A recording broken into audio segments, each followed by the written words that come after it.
दिनांक 17/12/2024 रोजी पहाटे सुमारे 1:50 ते 4:30 या दरम्यान दोन अज्ञात आरोपींनी मेसर्स वामन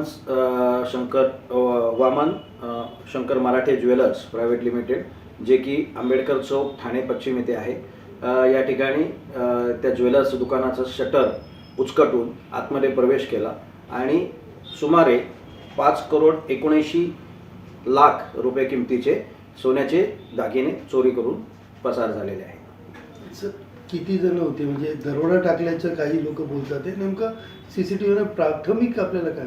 प्राथमिक माहिती अशी आहे की दोन आरोपी होते आणि त्यांनी दरोडा नाही, त्यांनी रात्रीच्या वेळेस शटर उचकटून आतमध्ये प्रवेश केलेला आहे आणि चोरी केलेली आहे.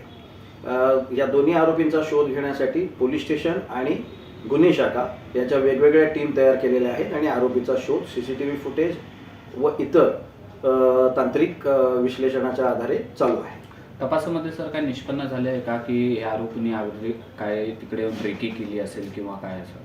अद्याप सदरचा तपास हा प्राथमिक स्वरूपात आहे आणि जी काही त्याच्यामध्ये डेव्हलपमेंट होईल ती आपल्याला कळवण्यात येईल. एबीपी माझा, उघडा डोळे बघा नीट.